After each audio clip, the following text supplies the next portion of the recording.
संगठन में एक बड़ा फेरबदल होता हुआ नजर आएगा। जनवरी में इस दौरान 7 राज्यों के प्रदेश अध्यक्षों का बदलाव कर दिया जाएगा। 15 जनवरी तक प्रदेश अध्यक्षों का चुनाव होगा, 10 जनवरी तक जिला अध्यक्षों का चुनाव होगा।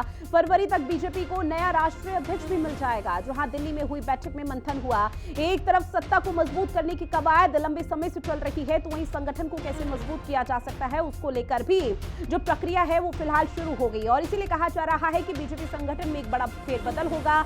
जनवरी में इस दौरान 7 राज्य ऐसे जिनके प्रदेश अध्यक्ष बदल दिए जाएंगे, जिसमें उत्तर प्रदेश जो कि सबसे बड़ा राज्य है, वहां के भी प्रदेश अध्यक्ष बदले जाएंगे और लगातार वहां पर सुगबुगाहट भी तेज हो चुकी है। इसमें 15 जनवरी तक प्रदेश अध्यक्षों का चुनाव होगा, जहां पर 10 जनवरी तक जिला अध्यक्षों का चुनाव होना है। फरवरी तक बीजेपी को नया राष्ट्रीय अध्यक्ष भी मिल जाएगा और ऐसे में दिल्ली में हुई बैठक में यह मंथन हुआ है और ये मंथन का सिलसिला आगे भी यूं ही जारी रहेगा कि आखिर वो राष्ट्रीय अध्यक्ष कौन होगा, चुनाव की प्रक्रिया कैसे संपन्न करानी है, इन तमाम बिंदुओं को लेकर लगातार चर्चा की जा रही है। बीजेपी संगठन में आने वाले समय में एक बड़ा फेरबदल देखने को मिल पाएगा, एक बड़ा बदलाव देखने को मिलेगा। राष्ट्रीय अध्यक्ष यानी जो अभी बीजेपी के जेपी नड्डा की तरफ से भूमिका निभाई जा रही है वो भी जल्द बदल दिए जाएंगे और इसके साथ ही 7 राज्य ऐसे जिनके प्रदेश अध्यक्षों का बदलाव होगा। 15 जनवरी तक प्रदेश अध्यक्ष का चुनाव होना है और उसको लेकर बाकायदा रूपरेखा निर्धारित की जा रही है।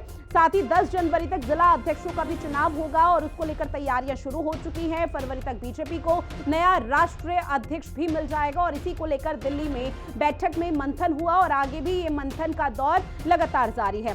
समीक्षा मेरी सहयोगी राष्ट्रीय राजधानी दिल्ली से हमारे साथ लाइव बनी हुई है। समीक्षा, क्या कुछ जानकारी, बीजेपी संगठन में एक बड़ा फेरबदल होने वाला है?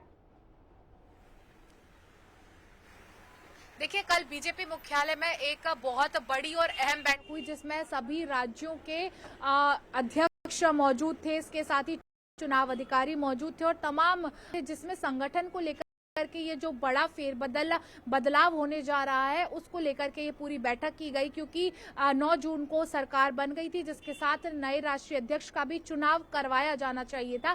लेकिन अब वो चुनाव आगे बढ़ते बढ़ते अब ये स्थिति है कि फरवरी के महीने में यानी कि 2025 में नए साल पर बीजेपी को नया राष्ट्रीय अध्यक्ष भी मिल जाएगा और संगठन में तमाम महत्वपूर्ण बदलाव देखे जाएंगे। जनवरी तक 50% तक जो भी संगठन है उसके चुनाव करवा लिए जाएंगे और तमाम दिशा निर्देश दिए गए थे कि किस तरह से बूथ स्तर पर, जिला स्तर पर, राज्य स्तर पर, फिर राष्ट्रीय स्तर पर चुनाव करके अध्यक्ष को चुना जाए। अब प्रिया, चूंकि देखिए अगर उत्तर प्रदेश का जिक्र किया जाए, उत्तर प्रदेश भी एक ऐसा राज्य है जहां पर प्रदेश अध्यक्ष बदल दिए जाएंगे, लेकिन वहां पर नामों को लेकर लगातार सुगबुगाहट हो रही है। अब फरवरी का जिक्र किया जाए तो बीजेपी को नया राष्ट्रीय अध्यक्ष मिल जाएगा। क्या राष्ट्रीय स्तर पर भी किसी तरह से नामों को लेकर यहां पर असमंजस की स्थिति?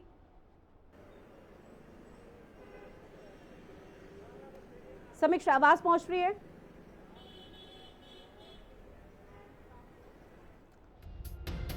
चलिए, फिलहाल समीक्षा से संपर्क टूट गया है, लेकिन इस बीच ये बड़ी अपडेट आपको बता रहे हैं और देखिए कुछ ग्राफिक्स के जरिए भी आपको बता रहे हैं उत्तर प्रदेश में आखिर अध्यक्ष कौन होगा। प्रदेश अध्यक्ष को लेकर लगातार सुगबुगाहट चल रही है। कई ऐसे बड़े नाम जो लगातार सामने आ रहे हैं, जिसमें BL वर्मा का नाम है, प्रकाश पाल का नाम भी सामने आया और अभी मंथन का दौर महज जारी है।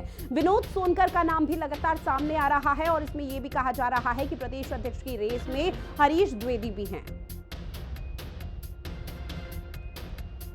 और एक बार फिर से रुख करेंगे समीक्षा का। समीक्षा, चूंकि देखिए अगर राष्ट्रीय स्तर का जिक्र किया जाए तो बीजेपी को नया राष्ट्रीय अध्यक्ष फरवरी में मिल जाएगा। उत्तर प्रदेश में प्रदेश अध्यक्ष को लेकर लगातार कई नाम ऐसे हैं जिसमें BL वर्मा, अमरपाल मौर्य, दिनेश हुसैन, ये तमाम नामों को लेकर सुगबुगाहट हो रही है। लेकिन राष्ट्रीय स्तर पर राष्ट्रीय अध्यक्ष के तौर पर क्या नामों को लेकर किसी तरह की असमंजस की स्थिति? देखिए, शीर्ष नेतृत्व ही पूरी तरह से तय करेगा कि अध्यक्ष किसको बनाया जाए। तो वहीं 15 जनवरी तक मध्य प्रदेश, महाराष्ट्र, उत्तर प्रदेश, गुजरात, पश्चिम बंगाल, जम्मू कश्मीर और झारखंड को नए प्रदेश अध्यक्ष मिल जाएंगे। इसके साथ ही 2023 में जेपी नड्डा का कार्यकाल समाप्त हो चुका है। ऐसे में अब बहुत ज्यादा जरूरी हो जाता है कि जल्द से जल्द अध्यक्ष का चुनाव कर लिया जाए। इस अध्यक्ष के चुनाव में, अध्यक्ष के नाम में जो भी नाम इस वक्त सबसे आगे चल रहे हैं उनको प्रायोरिटी यानी कि शीर्ष को लेकर के अब नाम की लिस्ट है वो फाइनल की जाएगी। जो भी शीर्ष होंगे, जो भी जिनका भी एक्सपीरियंस ज्यादा होगा, उनको तवज्जो सबसे पहले दी जाएगी। और देखिए मंथन का दौर लगातार जारी है और ऐसे में उत्तर प्रदेश का जिक्र किया जाए तो उत्तर प्रदेश में किस तरह से मंथन किया जा रहा है, क्योंकि अब ज्यादा समय बचा नहीं है इन तमाम चुनावों को लेकर। देखिए तमाम ऐसी चीजें जिनको लेकर के मंथन किया जा रहा है, चाहे उत्तर प्रदेश की बात करें या तमाम अन्य राज्यों की बात करें जहां पर प्रदेश अध्यक्षों का चुनाव करवाना है, इसके लिए ना कुछ चीजें जो हैं वो डिसाइड की गई हैं। देखिए जैसे मंडल अध्यक्ष का जो चुनाव होगा उसके लिए 35 से 45 वर्ष की आयु निर्धारित की गई है। वहीं जिला अध्यक्ष के लिए 45 से 60 साल के बीच के जो भी लोग होंगे वो इस रेस में शामिल हो सकते हैं। इसी उम्र के बीच का अध्यक्ष बनाया जा सकता है। इसके साथ ही अगर हम बात करें तो मौजूदा स्थिति जो है वो ये कि जल्द से जल्द अध्यक्ष का चुनाव करवाया जाए, क्योंकि जब अध्यक्ष बदलेगा तो पूरी कोर टीम बीजेपी की वो बदल जाएगी। और देखिए इससे एक मैसेज देने की कोशिश निश्चित तौर पर यह भी रहेगी समीक्षा की सत्ता तो मजबूत हो ही रही है, लेकिन संगठन को कैसे मजबूत करना है उसको लेकर कवायद तेज हुई है। संगठन को किस तरह से मजबूत करना है इसको लेकर के बीजेपी समय समय पर बैठक करती रहती है। इसके साथ ही राज्य स्तर पर भी बैठकें होती हैं जिसमें प्रदेश अध्यक्ष शामिल होते हैं, जिला अध्यक्ष, मंडल अध्यक्ष और छोटे से लेकर के बड़े तक का सभी अध्यक्ष इसमें शामिल होते हैं। अपनी रणनीति बनाते हैं, एक ब्लूप्रिंट तैयार करते हैं कि किस तरह से विकास कार्य करना है। ठीक है समीक्षा, जानकारी साझा की उसके लिए बहुत शुक्रिया आपका। और अब बात